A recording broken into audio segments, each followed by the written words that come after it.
السلام علیکم ورحمۃ اللہ وبرکاتہ۔ نحمدہ و نصلی علی رسولہ الکریم، اما بعد۔ محترم و مکرم ناظرین کرام، ہم اس سے پہلے نماز کے فرائض اور نماز کی شرائط کہ نماز میں کتنے فرض ہیں اور کتنی شرطیں ہیں اس پر ایک ویڈیو بنا چکے ہیں، اور آج انشاءاللہ نماز کے اندر کتنے واجبات ہیں اس پر گفتگو کریں گے۔ تو نماز کے اندر 14 واجبات ہیں، وہ کون کون سے ہیں انشاءاللہ ایک ایک کر کے آپ کو بتائیں گے۔ تو پہلا واجب کہ فرض نماز کی پہلی 2 رکعتوں کو قرات کے لیے خاص کرنا، یعنی جو فرض نماز ہم پڑھ رہے ہیں اس کی جو 2 پہلی رکعت ہیں ان کو قرات کے لیے خاص کرنا، اور فرض نماز کے علاوہ جتنی بھی نماز ہے، چاہے سنت ہو چاہے نوافل ہو، ہر نماز کی ہر رکعت میں قرات کرنا واجب ہے۔ فرض نماز کی 2 رکعتوں کے علاوہ ہر نماز کی ہر رکعت میں قرات کرنا واجب ہے، تو پہلا واجب۔ دوسرا واجب فرض نماز کی تیسری اور چوتھی رکعت، جو تیسری اور چوتھی رکعت آخری ہوتی ہے، فرض نماز کی تیسری اور چوتھی رکعت کے علاوہ ہر نماز کی ہر رکعت میں، ہر نماز کی ہر رکعت میں، چاہے سنت ہو چاہے نوافل ہو، ہر نماز کی ہر رکعت میں سورہ فاتحہ پڑھنا واجب ہے۔ تیسرا واجب، یہاں پر بھی فرض نماز کی تیسری اور چوتھی رکعت کو چھوڑ دو، یعنی فرض نماز کی تیسری اور چوتھی رکعت کے علاوہ جتنی بھی نمازیں ان ہر نماز کی ہر رکعت میں سورہ فاتحہ کے بعد ایک چھوٹی سورت یا 3 چھوٹی آیتیں یا ایک بڑی آیت ملانا واجب ہے۔ میرے جملے پر دھیان دینا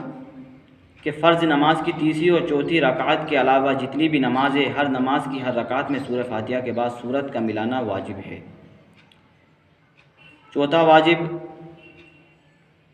سورہ فاتحہ کو سورت سے پہلے پڑھنا، جس طرح ہم نماز پڑھتے ہیں اعوذ باللہ بسم اللہ کے بعد ہم سورہ فاتحہ پڑھتے ہیں پھر سورت پڑھتے ہیں، اگر ہم نے سورت کو پہلے پڑھ لیا اس کے بعد سورہ فاتحہ کو بعد میں پڑھا تو واجب چھوٹ گیا، پھر سورہ فاتحہ کو پڑھیں گے اس کے بعد پھر سورت پڑھیں گے، پھر سجدہ سہو سے نماز ہوگی، وہ ایک الگ مسائل ہے۔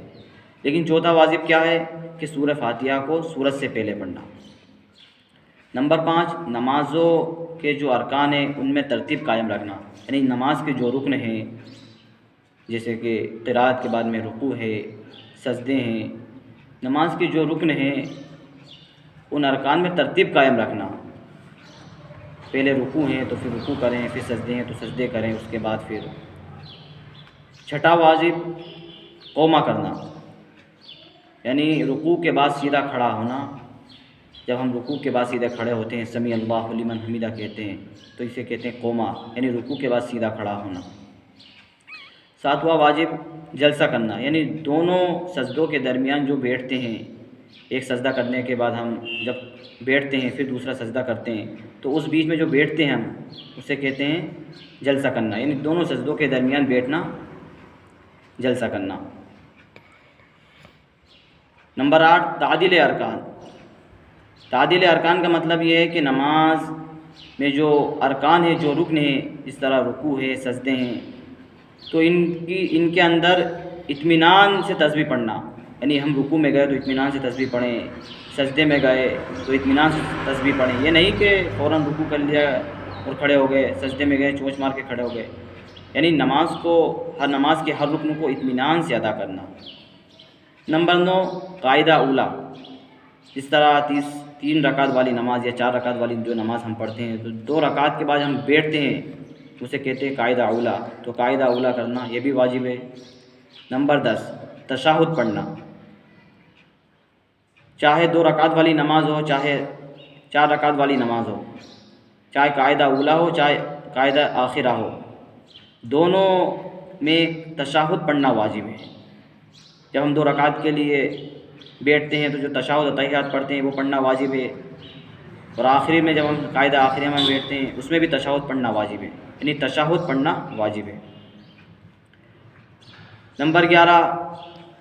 فجر کی نماز، مغرب کی نماز، عشاء کی نماز، اسی طرح تراویح، اسی طرح وتر، اسی طرح دونوں عیدین، دونوں عید کی نماز، ان میں جہراً قرات کرنا واجب ہے، یعنی زور سے بلند آواز سے پڑھنا واجب ہے، قرات کرنا بلند آواز سے واجب ہے۔ نمبر 12 لفظ سلام سے نماز سے نکلنا، یعنی لفظ سلام جو ہم سلام علیکم کہتے ہیں تو لفظ سلام کے ذریعے سے نماز سے باہر نکلنا۔ نمبر 13 کہ جب ہم وتر کی نماز پڑھتے ہیں تو اس وتر کے اندر جب ہم تیسری رکعت میں تکبیر تحریمہ کہتے ہیں اور تکبیر تحریمہ کہنے کے بعد ہاتھ باندھتے ہیں اور پھر دعائے قنوت پڑھتے ہیں، تو دونوں ہی دعائے قنوت کا پڑھنا اور تکبیر تحریمہ کا کہنا دونوں ہی واجب ہے۔ اور نمبر 14 سے پہلے تھوڑی سی بات آپ سے عرض کر دوں کہ اگر کسی کو دعائے قنوت یاد نہیں ہے تو انشاءاللہ اس پر بھی ایک ویڈیو مستقل ہم بنائیں گے کہ اگر کسی کو دعائے قنوت یاد نہیں ہے وتر کے اندر تو وہ دعائے قنوت کے بدلے میں کیا پڑھے وتر کے اندر، انشاءاللہ ایک ویڈیو ہم اس کی ایک کلپ بنائیں گے۔ 14واں واجب جو ہے وہ یہ ہے کہ عید کی جو نماز ہوتی ہے، دونوں عید کی جو نماز ہوتی ہے ان نمازوں کے اندر جو زائد تکبیر ہم کہتے ہیں، چونکہ ہم امام ابو حنیفہ کے مسلک کو اختیار کرتے ہیں، ان کے مسلک پر چلتے ہیں، اس لیے امام ابو حنیفہ کے نزدیک 6 زائد تکبیر ہوتی ہے عید کے اندر، تو نماز جو عید کی ہے اس کے اندر جو 6 زائد تکبیریں کہنا ہے، جو 6 زائد تکبیر ہم کہتے ہیں وہ کہنا بھی واجب ہے۔ اگر کسی نے نہیں کہا تو پھر سجدے سہو سے نماز ہوگی۔ تو یہ نماز کے اندر 14 واجبات تھے جو ضروری تھا کہ آپ کے سامنے اسے پیش کروں، اور ہم انہیں سیکھنے کی کوشش کریں، یاد کرنے کی کوشش کریں، پھر سیکھ کر نماز پڑھیں۔ جب ہم نماز کو سیکھ کر پڑھیں گے تب جا کر ہماری نمازیں قبول ہوں گی۔ اللہ رب العزت ہمیں عمل کرنے کی توفیق عطا فرمائیں۔ وآخر دعوانا ان الحمد للہ رب العالمین۔